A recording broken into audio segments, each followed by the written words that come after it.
Back in September 2023, Dremel reached out to my Instagram saying they would send me some unreleased bits to try out, and I didn't see it for like a month and a half, and then I pretty much begged them to send them to me anyways. And then about a month later, I got this little package, and then I left town for a few months without trying them, and then I got a job, which threw everything off. But now I'm finally here in whatever month or year I post this. But these are the new power carving bits from Dremel. They sent me 3, the flame, the ball nose, and the small taper. There's also a 4th ball-shaped one, but I wasn't worthy. And they're part of the new Max Life lineup from Dremel. So supposedly they last a while, and it says they carve twice as fast as the 9910, which is basically just a tungsten carbide cutter like one of these.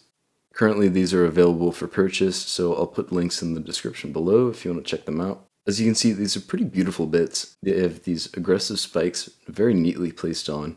The packaging says they can go a max of 35,000 RPM, and inside it says for wood 20 to 25,000 and for plastic 15 to 25,000. Not sure what the 35 is for.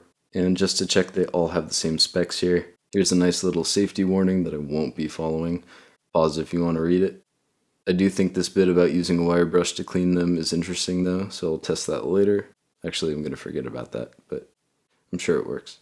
So now there's an elephant in the room here if you're in the 3% of my viewers that are subscribed, which is that the style of bit isn't new.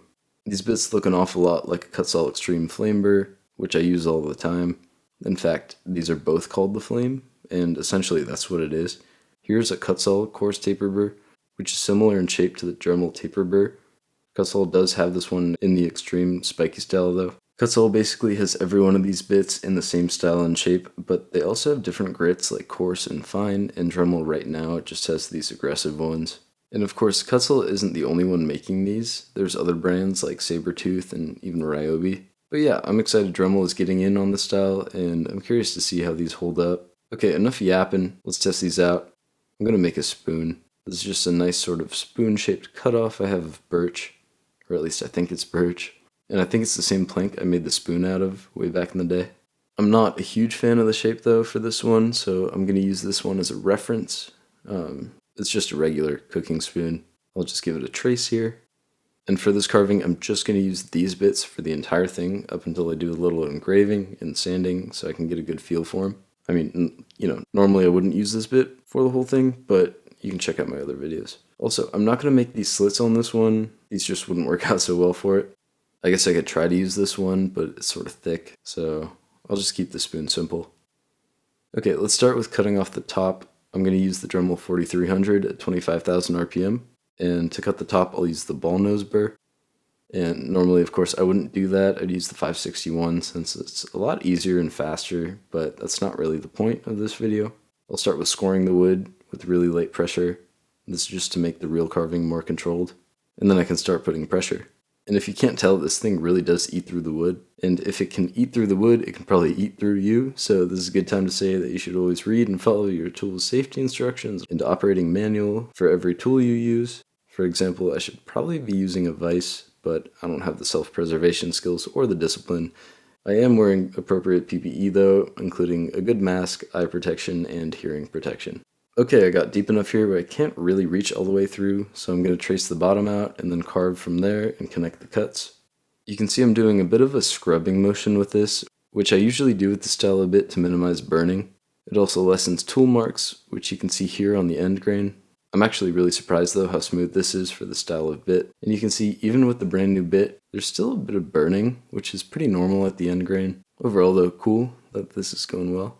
A little char on the bit, no worries. Importantly though, there's no gunking, so that's nice. Let's keep going with this. I managed to not hit record on one of the sides, but it's okay because I can still show this one. And I'm going to do the same thing here and cut through both sides since it's faster than carving it all down. I'm using birch for this spoon since, for one, it's a hardwood and it's good for spoons, but also spoon making is pretty common and carving with birch is pretty common, so I thought this would be a good test with these. In the future, I'm also going to use these bits to carve out an animal out of Honduran mahogany, which in my experience is a lot softer than this birch, so it should be a nice comparison. To foreshadow though, I wish I made the spoon out of maple like I usually do. I'm continuing here with the ball nose just to get as close to that outline as I can, but I'm trying my best to keep it at a 90-degree angle. I think it's a lot easier to get the 2D blocky shape before you do any rounding. Just kind of helps with the visualizing and ending up with a symmetrical product. As I showed earlier, this is a common occurrence with power carving here. You can see at the end grain here, it's a lot harder to carve and kind of burns compared to the side grain here. That was also happening up here at the end grain. Carving here, where it's parallel to the side grain, just tends to be a lot faster and easier. I don't really mind the burn though, as long as the burn isn't too deep, because we can get rid of it later. Still just chugging along with this bit, getting the 2D shape. I mean, it's working pretty well. I don't have much else to say. These spoon carvings aren't exactly complicated, unless you make them complicated, like my spatula video that I may or may not have posted by now. But there we are, looking pretty good. So we can start shaping and rounding it. Let me explain something simple I do with spoons now that I screwed up for this early one. So for this one you can see I left the bottom flat, and I carved in from the top, which is fine, but it just looks kind of awkward, and you get this shallow spoon. This more common shape though, which I prefer, is totally flat on top and then sort of carved from the bottom.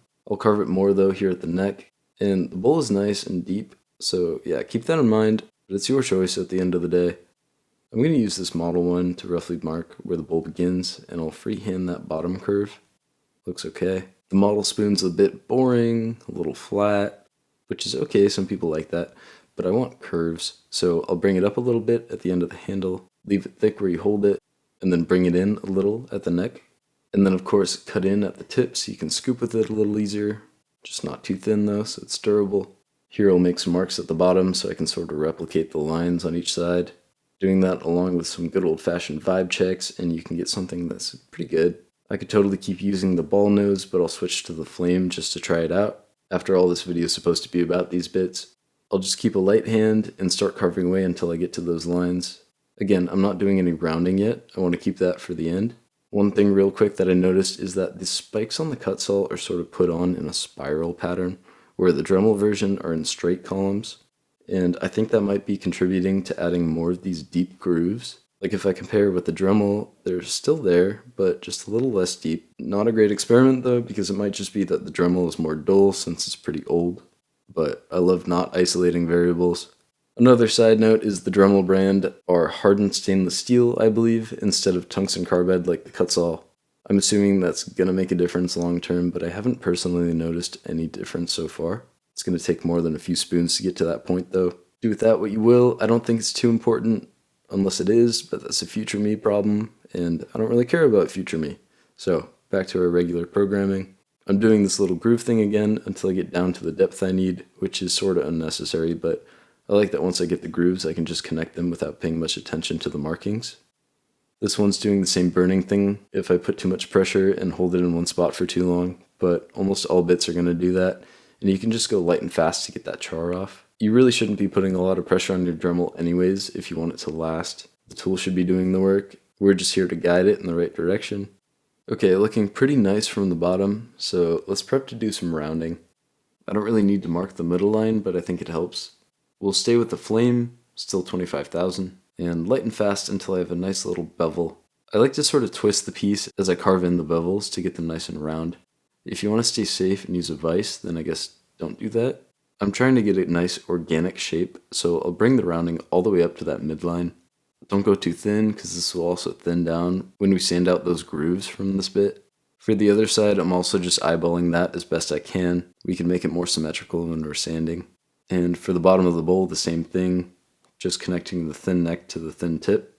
Check out this little dust trick. I love doing this. I don't want to go too far in though for this bowl, because I want to keep it deep. Maybe just a little though. Nice. See, I mean, that's pretty close. Okay, same thing, next side. While I whip that up, thank you guys so much for watching. This channel's grown actually really fast in the past couple months, and I appreciate all your support. Especially those of you who leave advice or kind words in the comments. Regardless of if you're subbed or not, thank you for being here. Okay, so the bottom is looking good. I'm sticking with the flame, but I've put it on the flex shaft. My hands were getting tired. Pretty symmetrical. We can touch that up later. I want to do a really small bevel on the top just to make it a little more comfortable.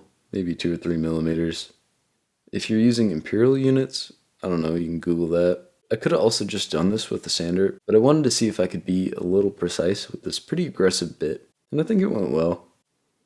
So let's get to that bowl. At this point, we have to start being a little more planned because we don't want to cut in too deep and go through. And I'm doing a little pinch test here, and it's pretty uniform throughout, maybe an eighth of an inch thick. If you use metric, you can Google that too. I can also just look at these cuts and see that it's about that thick, call it using multiple sources. And my bowl is a little thicker than the model, so it'll end up being a little deeper. To give myself a little outline, I'm just going to carefully score the inside of the bowl. I'm starting with about a 1/4 inch of insurance on the sides. And then I can start adding a little bit of pressure and then a lot more pressure. I could have just started with that. My goal here is to get a conservative but decent amount of depth and then carve my way up and out from there. Now if I pinch it, it's about 1/3 of an inch, so I can start expanding. That's an unfamiliar shape. I think this flame shape is great for this step, but I probably could have done this entire carving with just the ball-nosed one. Doing a lot of pinch checks throughout, and look at that, that's progress. As I get closer to the thickness I want, I'm going lighter and lighter on the pressure, plenty of pinching, and I'm also trying to keep the bowl symmetrical. Here's my final pinch at the center, about what I need at an eighth of an inch, so let's leave that alone and blend it up. You get the idea, little carve here and there, eyeballing it, pinching it, lots of pinching, perhaps too much pinching. I don't really know if this is a transferable life skill, but I'll put it on my resume regardless. Anyways, here we have the bowl. The sides are the same thickness. Man, am I shaking a lot. A little thinner in the very center. And yeah, I could wrap this up, but I think I want the end to be a little thinner just so I can make it more ergonomic, and I can bring in the neck a little bit too. I'll have that as my middle mark and go out from there. Not too much, just a little. And I'm thinking this will make the end product a little more refined. A real top-notch, high-class spoon to get destroyed by my roommates when they leave it burning on the side of a hot pan. And while I'm here, I'll just touch up any spots that don't look symmetrical. Alright, great. This is ready to sand. I think these bits were great. Would use them again. I didn't get a chance or have a reason to use this taper one, but you probably get the idea of how these perform. So let's sand. I'm going to use this flap wheel sander. I like this shape more than something like a drum sander because it has a little more clearance. The drum would probably end up digging into the wood with the corners, where this one you can get a better angle because of its girth. I will, however, use the drum sander for the handle of the spoon just because I don't want it to feel left out. This is the Easy Drum mandrel, if you're curious why it looks like that. For this, you just want fast and light. That's sort of the theme today. I don't want to dig in by accident. I'm just twisting the spoon as I go, not the bit. You can't do that with the vise, but also use a vise for safety. I don't know, read the safety instructions. Don't listen to me, I'm just a hobbyist. I'm using the sanders at 15,000 RPM, by the way. And look what happens when you accidentally get the corner into the wood. Not the end of the world, but definitely annoying. And that must have messed something up because immediately after the sandpaper started working its way off the mandrel, I somehow just did not notice that though and kept sanding for a while. Must have been pretty focused on some anecdotal political podcast. Flap wheel for the inside. I'm doing this little angle to try to minimize leaving tool marks from the sander itself. This is an off-brand one, but I think it works pretty well. It does launch grit at you though as it wears down, so make sure your eye protection is good. Safety squints will not save you. I've tried. And now I'll move from the low grit sanding drum to a medium one and get that old oxidized layer off. At this point, I'll also touch up the bevels and anywhere there might still be tool marks on the handle or on the bottom of the bowl. And then a 200 grit sanding disc to wrap up the rest of the spoon until it's really nice and smooth. Finally, I'll use this buffing wheel, and I'll talk more about these in a bit. This is sanded up to 200 or 300 grit, and I could call it here, but I want to add a little engraving on this nice flat section. So I'm going to use this little stencil. We'll mark the center first. And I'm going to engrave in 1249, which is the number of the apartment I'm going to be moving into for the next couple of years. Should be fun. It's a new roommate group, but they seem great. All my old buddies moved out of town for work, so this will probably be good for me. For marking down engravings, I try and avoid any felt pens or markers, really anything that might soak into the wood, since then you might have to engrave deeper than you planned.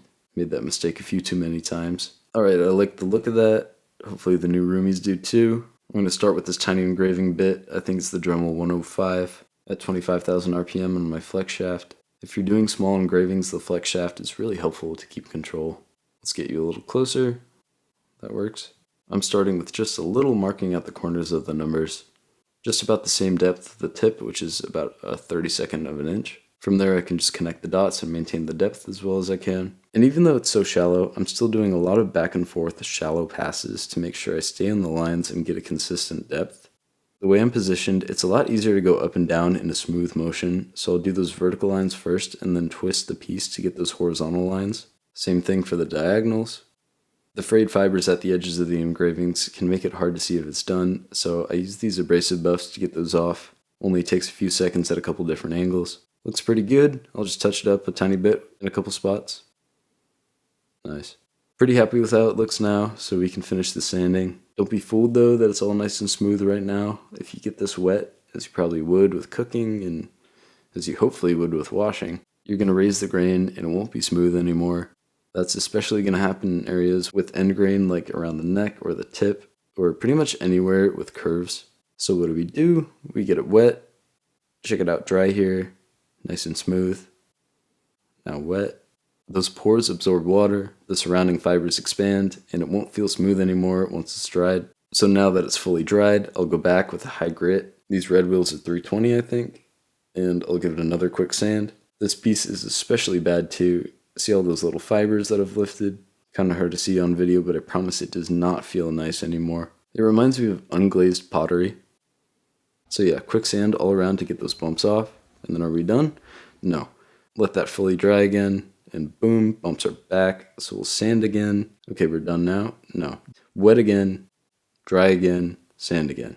Usually with maple, I don't have to do this step so many times, but this burst was really testing my patience. Wood selection really makes a difference sometimes. Also, if you're going to make a cooking spoon, make sure it's not treated with anything toxic and use a food grade and durable wood. I'm going to do this wet dry sand step again and again until I can get it wet without the grain raising again. So much in fact that my Dremel is going to die. Check this out, I switched it on, but it won't go until I give it a little help.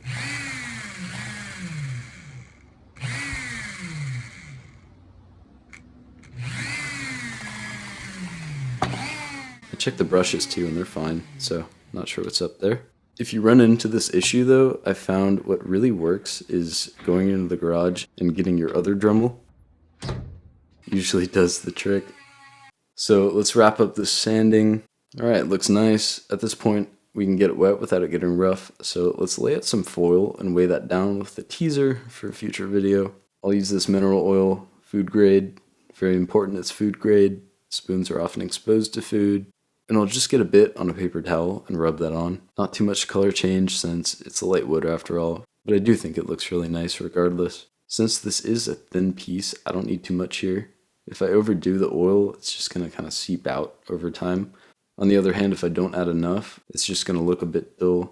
Okay, and after I've given that wood a thorough oil rub down, let's just let it sit overnight and soak it all in. Okay, it's the next day. Here's the model spoon. No character. Here's a different spoon. That's not for this video. And here's our spoon. It's a little deeper in color. I really like the grain, and I think the simple engraving is a really nice touch. It's ergonomic with this bulge. I could comfortably saute something for days. Wouldn't recommend that though.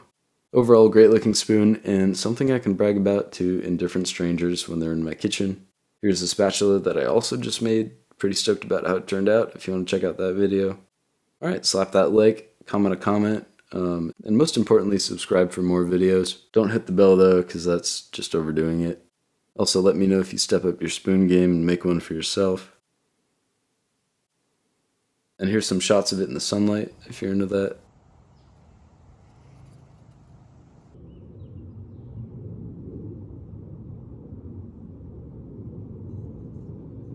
And here's a video of it after being used for well over a year. And I think it's still holding up pretty well. It's a bit dull, so I could probably use a bit more oil, but that's an easy fix. And yes, it took me that long to put out this video, but it was kind of nice to see how the product aged. But yeah, to address the title of this video, I like these Dremel bits a lot. I've tried a lot, and these are pretty much on par. Are they super different than other products already out there? Not really, but they work, so there's that.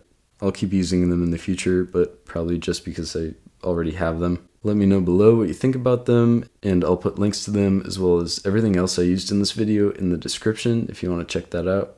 Alright, thanks guys so much for watching. As always, I'll see you next time.